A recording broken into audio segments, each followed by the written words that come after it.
ጋሻ አመሰግናለሁ። መምህርና ሰዓሊ እሸቱ ጥሩነህ እዚህ የስዕል ጋለሪ ውስጥ አብረውኝ ይገኛሉ። በዚህ የቶሞካ ስዕል ጋለሪ ውስጥ ደግሞ የአርት ዳይሬክተር ናቸው።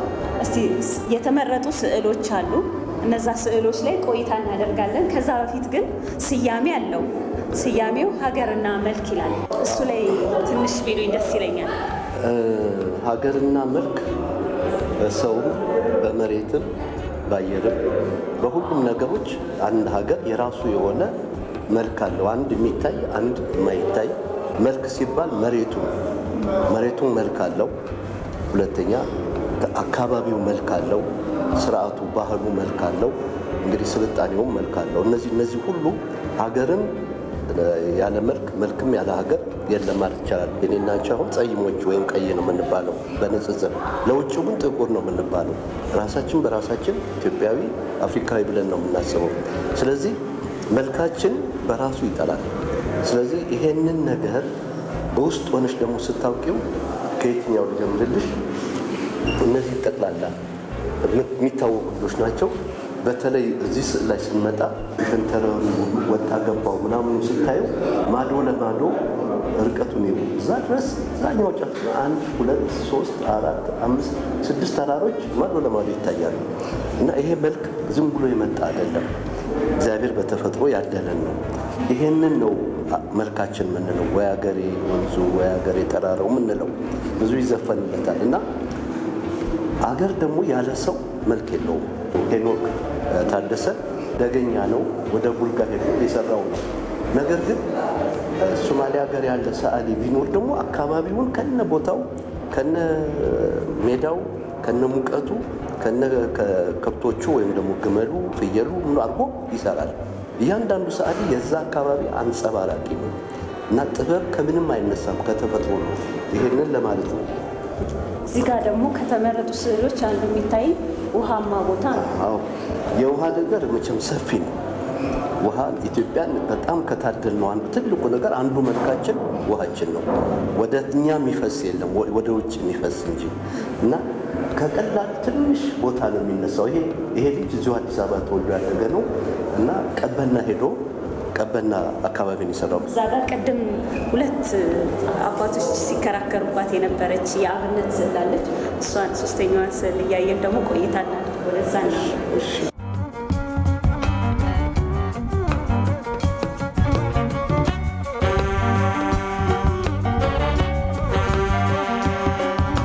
እንግዲህ ይሄ አብነት የሳለው ነው። ዝም ብሎ በተኛት ይመስላል ይሄ እና ማንም ሰው እብድ አይደለም መሀል ሜዳ ላይ የሚተኛው። ይሄ ሲምቦል ማለት ተምሳሌታዊ ነው። እቺ ልጅ እዚህ ለጥ ያለ አውላላ ሜዳ ላይ እንትኖቿን አንጥፋ የተንተራሰችውን በሙሉ ልብሶች ብታዩት ጥበብ አለ እዚህ ውስጥ። ጥበብ በእጅ የተሰራ ጥበብ አለ። እንዲህ አይነት የጥበብ አሰራር በሀገራችን የቆየ ነው። ሌላ ሀገር የለም ማለት አልችልም፣ ግን አለ። እዛ ውስጥ የተሰሩት የልብሶቹ አይነቶች ብሔሩን የምንለውን በሙሉ ያመለክታል። እንደውም ትንሽ ነው፣ ግን ያ አይደለም። እዚህ ጸጥ ባለ አውላላ ሜዳ ላይ ሰላም አግኝቶ መተኛት፣ ሰላምን መፈለግ ነው። ሰላም የሚለው ቃል ብዙ ትርጉም ሊሰጠን ይችላል እና እንኳን ሜዳ ላይ ቤት ውስጥ ሰላም አግኝቶ መተኛት ትልቅ ደስታ ነው እና ይሄ የመጨረሻው የጥንካሬ ወይም ደግሞ የብቁነት ያልኩት በቃ ሰላም አለ ተመስገን ተብሎ እንቅልፍም ይሁን ሰመመንም ይሁን ትዝታም ይሁን እንትን አለ። አንደኛ ሴት ነች። ሴትና መሬት ጊዜም ሲምቦላይዝድ የሚደረጉ ተምሳሌታዊ እንትናቸው አንድ ነው እና መሬት የሰጧትን ታበቅላለች፣ ሴትን ልጆች ትወልዳለች። ስለዚህ ይሄ የተያያዙ ነገሮች ናቸው እና አንዱ አብዳለች ተኝታ ነው ሊል ይችላል። ድሃ አይደለችም፣ አለባበሱ ያስታውቃል። ደልቷት ነው የተኛችው ደግሞ ቢል አይደለም፣ ሌላ ጉዳይ ነው ሊል ይችላል። ደክሟት ነው ሊል ይችላል። ብዙ አንድምታ ሊኖረው ይችላል። አሁን ስዕል ሲታይ መሆን ያለበት ለሰው መስጠት ነው እንጂ እኔ የምለው እንዲህ ነው ተብሎ ክርክር የለም። ለምሳሌ ለቶሞካ ለወጣቱም ለአንጋፋ ሰዓሊያንም እንደዚህ በአውደ ርዕይ መልክ መቅረቡ ለተመልካቹ ለሰዓሊያኑ ምን ጥቅም አለው? አስተዋሉ እንደመምህር እንደ ስዕል እንግዲህ አንድ ትልቁ ነገር ድግስ ሰዓሊ ሰርቶ የሰራውን ሲያስረክብ ለህዝብ ማሳያ ቦታ ይፈልጋል። ማሳያ ቦታ ማግኘት አንድ መጽሐፍ ጸሐፊ ደራሲ ጽፎ ጨርሶ አሳትሞ ለህዝብ መሸጫ ቦታ ይፈልጋል፣ ለህዝብ ማሳየት ይፈልጋል። አሁን ብዙ ጋለሪዎች በየቦታው እየወጡ ነው። በ100% ወደ ንግድ ዓለም ውስጥ የገባ ነው። ይሄ ግን ነፃ ነው። ከዛ ወጣቶችን ሰዓሊያን በተለይ በማደግ ላይ ያሉትን እንዲያሳዩ ቤቱን በነፃ ፈቅዷል። እግረ መንገዱን ቡና የሚጠጣው ሰው መጥቶ ያላየ ያላወቀ ይህ ስዕልም አለ ወይ ብሎ ቡናውን እየጠጣ እንዲናገር አድርጎታል። ሶስተኛ የወጣቱን ሰዓሊ መንፈስ ተራ ማስያዝ ችሏል። ከዛ ውስጥ ይሄ ለዚህ አዳራሽ ለቦታው አያስከፍልም። ህትመት ደግሞ በዛ ላይ ያለ ህትመቱም ይኸውና እና ይሄንን አሳትሞ በመጠኑ ቢሆን ማስታወሻ እንዲሆን ያደርጋል። በዓለም ላይ ብዙ የጥበብ ሰዎችን ያሳደጉ ትላልቅ ነጋዴዎች ናቸው። ሜዲቺ የሚባል በጣሊያን ሀገር ውስጥ ለምሳሌ የሜዲቺ ቤተሰብ የሚባለው ዛሬ የምናደንቃቸውን እነ ዳቪንቺን፣ እነ ማይክላንጀሎን፣ እነ ሌሎችን እንደው ብዙዎቹ ልጥራ። ሜዲቺና የሮም ጳጳሶች ናቸው ጣሊያንን ሀብታም ያደርጓት። እኛም በራሳችን አላሳደግነው። ማሳደግ ያለብን ምንድነው? ከዘመኑ ጋር ማሳደግ ነው። ስለዚህ ለአንድ ሰዓሊ የሚሰራበትን ቦታ ሰጥቶ እንዲታይ ማድረግ ትልቅ ደስታ ነው የሚሰጠው። ለህዝብም ደረሰ ማለት ይኸው ያነጋግረናል። ስዕል የሚወድ ሰው እኮ ምን ልበልሽ፣ አንዲት ቆንጆ ልጅ የወደደ ፈልጎ ያገኛታል አይደለ? እና ማነው ሰዓሊ ብሎ ሄዶ ጠይቆ ትላል። እኔ እንደዛ ነው የማየውና ቶሞካን ልናመሰግነው ይገባል። አመሰግናለሁ። አሜን። ሳሪና መምህር ለነበረን ቆይታ አመሰግናለሁ። እኔም እግዚአብሔር ይስጥልኝ። ለስትሽ እሺ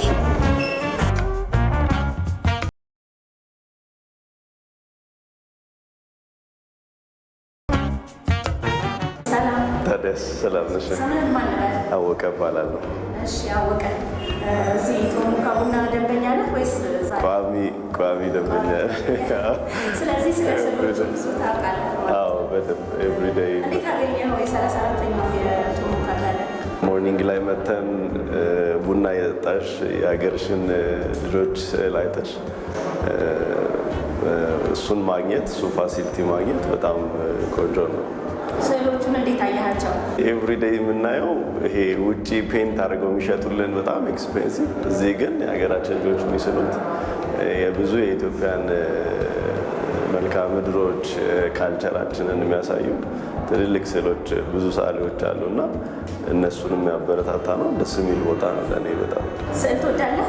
በጣም ስዕልና ቡና አንድ ላይ አይተህ ወደህ ገዝተህ ታውቃለህ? ስዕል አንድ ሁለት ጊዜ ገዝቻለሁ። ቤቴ አለ፣ መቀመጫ የለም። ስለዚህ ብዙ ስታይ እዚህ የሚመጣው ይሄ አክቲቭ ስራ ሩጫ ላይ ያለ ሰው ይጠጣል፣ ትንሽ እንጆ ያደርጋል፣ ከራሱ ጋር ጊዜ ወስድና የሚሄድ ሰው ነው ብዙ ሰው ያለው እና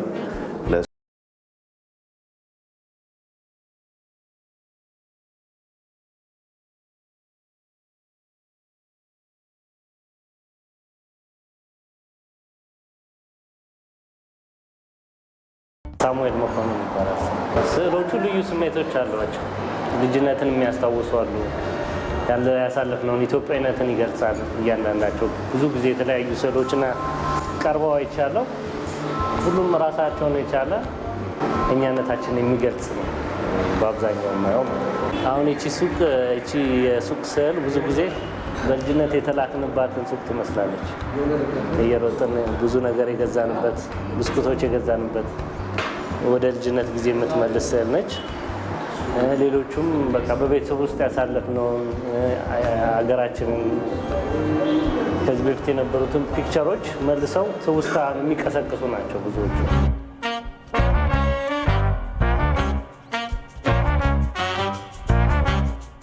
ቡናው እንዴት ነው? ቡናው ቆንጆ ነው። ከስዕሉ ጋር ሲሆን ደግሞ በይፋ የማይነገር የስዕል ኤግዚቢሽን ቦታ ነው ማለት ይቻላል እና እነዚህ ስዕሎች ለማየት ነው። ቡናችንም ለመጠጣት ስንመጣ ይህንም ለማየት ነው እና ከስዕል ጋር ሲሆን እንደዚህ እያወራሽ ቡናውን ለመጠጣት ሁኔታዎች ጥሩ ይሆናል።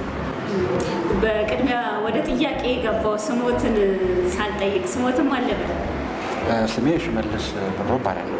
እንደዚህ አይነት ቦታ መገኘት የተለየ ነገሩ ምንድን ነው?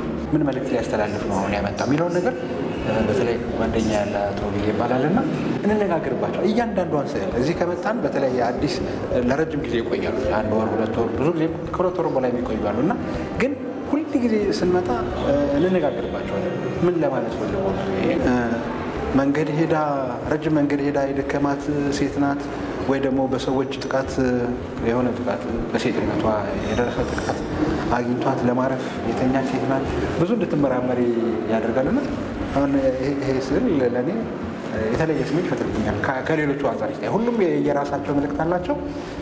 ግን ይሄ ጋለሪዎች ሄዶ የመጎብኘት ስዕል የማየት ልምዱ የለኝም። ነገር ግን እንደዚህ አይነት እድሎችና ቦታዎችን አጋጣሚዎችን ሳገኝ ይመለከታለሁ ብለውኛል እና ለሌሎችም ይሄ ጥሩ እድል ነው ብዬ አስባለሁ። እውነት ነው። አመሰግናለሁ። እኔም በጣም አመሰግናለሁ።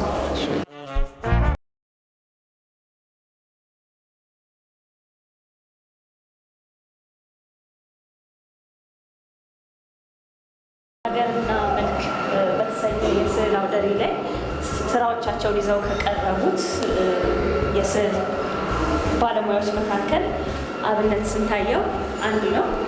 ስለመጣ አመሰግናለሁ። እሺ፣ እኔም በጣም አመሰግናለሁ። እሺ አብነት፣ እዚህ የስዕል አውደ ርዕይ ላይ ስራዎችን ስታቀርብ ለስንተኛ ጊዜ ነው? እዚህ ስራዬን ሳቀርብ ለመጀመሪያ ጊዜ ነው። ምን ያህል ስራዎችን ይዘህ ቀረብክ? ወደ 10 የሚጠጉ ስራዎችን ይዤ ቀርቤያለሁ። ምን ነገር ላይ ያተኮሩ ናቸው ስዕሎች? አብዛኛውን ያው የኢትዮጵያን የአለባበስ ሁኔታ ላይ የተመረኮዘ ነው እና የሀበሻ ቀሚስ የለበሱ ሴቶችን በብዛት የሰራሁት እና ሀገርን ይገልጻል በሚለው መልኩ ነው ያስቀምጥኳቸው ማለት ነው። ከኋላችን የምንመለከተው ስዕል ያንተ ነው? አይ እኔ ነው። ርዕሱም ቢሆን ዲግኒቲ ነው የሚለው ወይም ክብር ይላል እና ለአንዲት ሴት ክብር እንዳላት ሁሉ የክብር መገለጫ ብዙ አለ እና ለሀገርም ቢሆን ክብር አለው። ያንን የምንገልጽበት መንገድ አንዲት ሀገር ያልተነካ ሪሶርስ አላት ይችል የኢትዮጵያ የምትባለው ሀገር። ስለዚህ ያንን በወጣት ሴት ለመግለጽ ሞክሬያለሁ እና ከኋላው የሚታየው የላንድስኬፕ ወይም መልክዓ ምድሩም ቢሆን የአንዲትን ሀገር ያልተነካ ሪሶርስ የሚገልጽ ነው ወይም ብዙ ሀብት እንዳላት የሚጠቁም ነው። ካየሹ ለምርት የደረሰ ወይም ሰብል ነው የሚታየው እና ከኋላ የሚታየው እና በራሷ የምትተማመን ውብ ሴት ነው የምትታይ። ኢትዮጵያም እኮ ውብ ናት አይደል? በአንዲት ውብ ሴት ልትወከል ትችላለች። ስለዚህ አንተስ ምን አግኝተሃል ከዚህ ስዕል አውደ ርዕይ? በእርግጥ እዚህ ሳቀርብ የመጀመሪያ ነው እና የመጀመሪያም እንደመሆኑ መጠን ብዙ ሰው አድናቆቱን ገልጾልናል። ስለዚህ ያ አድናቆት ደግሞ ጀስት እኛን ከፍ ያደርገናል፣ ለሌላው ለቀጣይ ስራም ያነሳሰናል። ለሰውም ቢሆን ጀስት መጥተው እንዲጎበኙ እና የቶሞካንን ቡናው በዛው እንዲቀምሱ ይላሉ።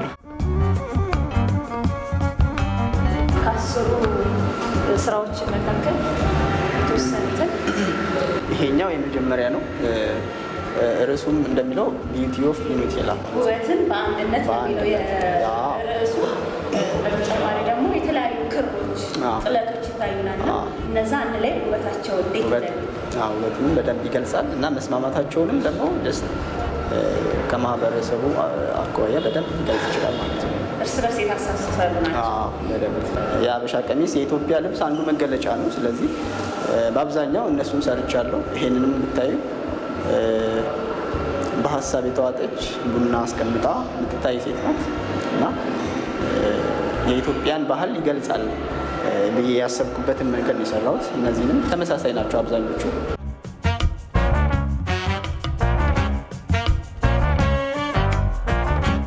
ትርጉም ሊኖረው የሚችለውን ስራ የሰራሁት በጨርቆቹ ላይ እነዚህም ለጥናት የሰራኋቸው ማለት ነው። ጥሩ ስራዎች ናቸው። አመሰግናለሁ። አመሰግናለሁ።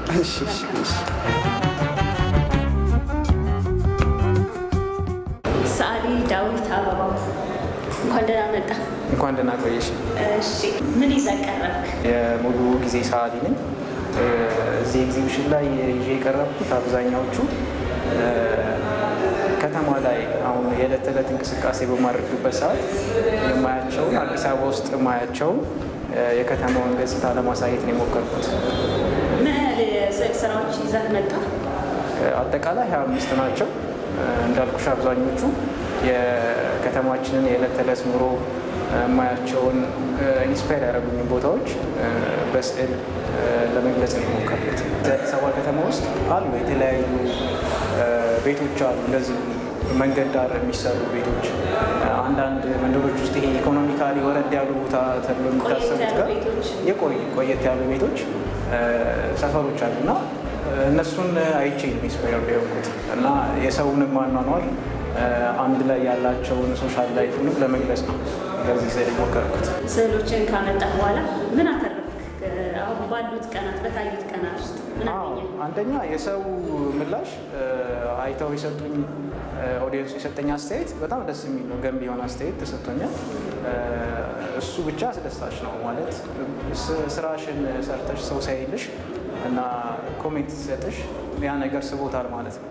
ስለዚህ ያ ለእኔ በጣም ገንቢ ነገር ነው ለእኔ። ከዚህ ስዕል ውጭ አንድ ሁለት የሆኑ ስራዎችን ብታስጎበኘኝና እይታ መለከት እንችላለን።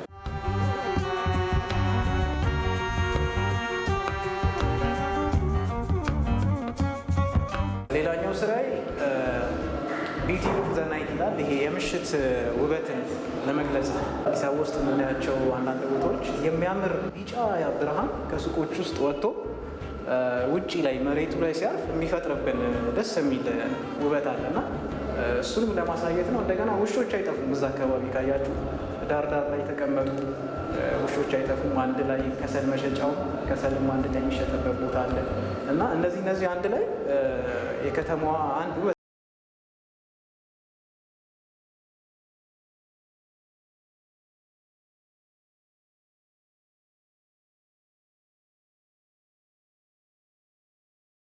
ጋዜጠኛ ነብዩ ግርማ የጋለሪያ ቶሞካ አስተባባሪ ወይም ደግሞ ማኔጂንግ ዳይሬክተር።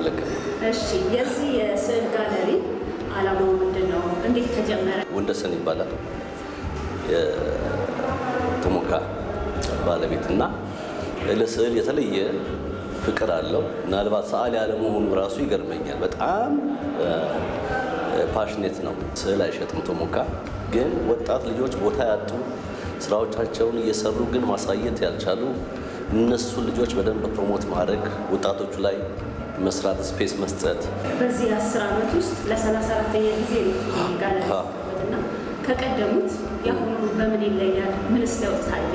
ባይ ዘ ወይ 34ኛ ኤግዚቢሽን ነው፣ ግን ወደ 45 የሚሆኑ ሰዓሊያን ናቸው እዚህ ቤት እስካሁን ያሳዩት የተሳተፉት። ለምን አንዳንዶቹ ግሩፕ ናቸው።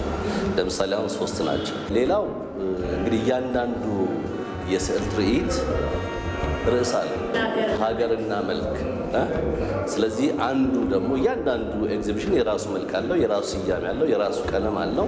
ይሄ ደግሞ ሀገርና መልክ የሚል ስያሜ ተሰጥቶታል። ስለዚህ እነዚህ ነገሮች ይህን ኤግዚቢሽን የተለየ ያደርገዋል።